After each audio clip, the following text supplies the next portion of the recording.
आज की इस वीडियो के अंदर हम टोकन्स के बारे में डिस्कस करने वाले हैं। बेसिकली ये कंपाइलर डिजाइन की क्या सीरीज चल रही है, तो उसके अंदर सबसे इंपॉर्टेंट टॉपिक है जो टोकन्स, उसके बारे में हम डिस्कस करने वाले हैं कि टोकन्स एक्चुअली होता क्या है। वी नो दैट कि कंपाइलर डिजाइन के अंदर 6 फेज होते हैं। इसके बाद एक सोर्स प्रोग्राम क्या होता है, रन होता है। ठीक है, हर एक फेज के through source program pass out होता है एंड कुछ ना कुछ पर्टिकुलर उसके ऊपर ऑपरेशन परफॉर्म होता है एंड उसके बाद वो कंपाइल होकर फिर रन होता है। तो टोकन्स के बारे में हम पढ़ने वाले हैं। तो टोकन्स बेसिकली क्या होते हैं, सबसे पहला फेज होता है लेक्सिकल एनालिसिस फेज। तो जो सोर्स प्रोग्राम होता है, ठीक है, मैं इसके बारे में थोड़ा डिस्कस करता हूँ। तो it is basically sequence of characters that are treat as a unit it is can not be further broken down. तो ये क्या होती है, मान के चलो नेक्स्ट स्टेटमेंट लिखा हुआ है x equal to x plus y. मैं पूरे एक प्रोग्राम नहीं ले रहा हूँ, मैं उसका एक स्टेटमेंट ले रहा हूँ। मान के चलो कोई प्रोग्राम लिखा हुआ है, उसका एक स्टेटमेंट है x equal to x plus y and की कोलोन सेमी कोलोन, राइट। तो इसके अंदर टोकन्स क्या होता है, ये एक स्ट्रीम ऑफ कैरेक्टर्स है जो लिखा हुआ है x equal to x plus y and semicolon. तो लेक्सिकल एनालिसिस फेज के बाद क्या होता है कि ये जो स्ट्रीम ऑफ कैरेक्टर्स है, ये स्ट्रीम ऑफ टोकन्स के अंदर ब्रेक डाउन हो जाते हैं। जैसे कि यहाँ पे x क्या है, आइडेंटिफायर है, इक्वल टू क्या है, ऑपरेटर है, प्लस क्या है, ऑपरेटर है, एंड ये सेमीकोलन है, पंक्चुएशन है। तो ये जो स्टेटमेंट है, stream of character, stream of tokens के अंदर ब्रेक हो जाते हैं।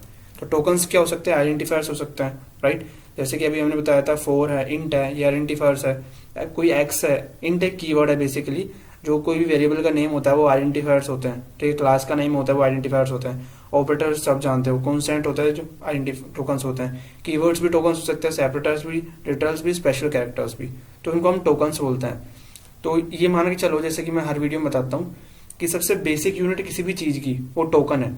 अब हमारे बॉडी की सबसे बेसिक यूनिट है सेल, ठीक है। अगर हम तोड़ना चाहें सबसे मिनिमम एक यूनिट के अंदर, तो वो सेल है बॉडी के अंदर। तो ऐसे ही सोर्स प्रोग्राम के अंदर क्या होता है, अगर हम उसको बिल्कुल एक मिनिमम सबसे फंक्शनल यूनिट के अंदर ब्रेक करना चाहें तो उनको हम टोकन्स बोलते हैं, ठीक है। तो टोकन्स के बारे में मैंने आपको यहाँ पे बता दिया है एंड थोड़ा सा मैं आपको बताने वाला हूँ कि टोकन्स कैलकुलेट कैसे करते हैं अगर कोई सोर्स प्रोग्राम आपको दिया हुआ उसके अंदर। तो मान के चलो यहाँ पे एक प्रोग्राम का एक स्टेटमेंट दिया हुआ है, प्रोग्राम तो नहीं क्योंकि काफी ज्यादा फिर उसके अंदर टाइम लगेगा। फॉर लूप का हमको एक स्टेटमेंट दिया हुआ है, for int i equal to 0, i is less than 10 and i plus plus. तो मैंने बताया था कि सबसे बेसिक यूनिट में मतलब पूरी तरह तोड़ देते हैं हम किसी स्टेटमेंट के प्रोग्राम को एंड देन हम फिर टोकन्स कैलकुलेट करते हैं।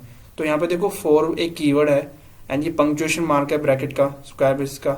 इंट है, ये कीवर्ड है, आई एक आइडेंटिफायर है, इक्वल टू एक ऑपरेटर है, 0 से कॉन्स्टेंट है, पंक्चुएशन है, ये सेपरेटर्स हैं, ऑपरेटर कॉन्स्टेंट, ऑपरेटर पंक्चुएशन।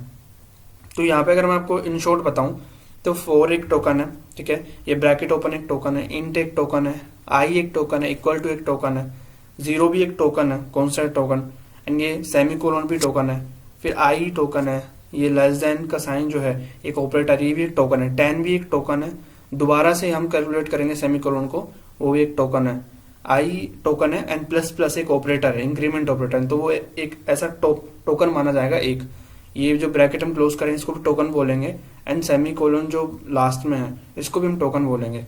तो इन शॉर्ट इसका मेन आपको ये समझना ही है कि अगर कोई चीज बार बार भी रिपीट हो रही है, जैसे यहाँ पे सेमी कोलन बार बार रिपीट हो रहा है, तो हम उसको बार बार काउंट करेंगे टोकन में, ठीक है। जितनी बार रिपीट होगा उतनी बार हम उसको ऐसा 1 टोकन मानेंगे।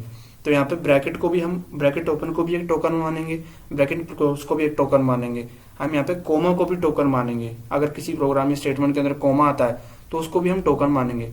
तो अगर हम ऐसे कैलकुलेट करें कि इस स्टेटमेंट के अंदर कितने टोकन है, तो अगर आप कैलकुलेट करोगे तो टोटल 15 टोकन्स आपको मिलेंगे। तो इस तरह से हम क्या करते हैं, टोकन्स कैलकुलेट करते हैं।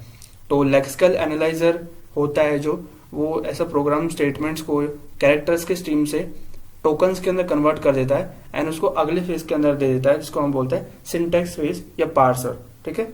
तो ये होता है बेसिकली टोकन्स। होप्स आपको टोकन्स के बारे में पूरा एक माइंडसेट बन गया होगा एंड आपको बेसिक इन्फॉर्मेशन मिल गई होगी कि टोकन्स क्या होते हैं एंड बेसिकली कैसे हम टोकन्स को कैलकुलेट करते हैं।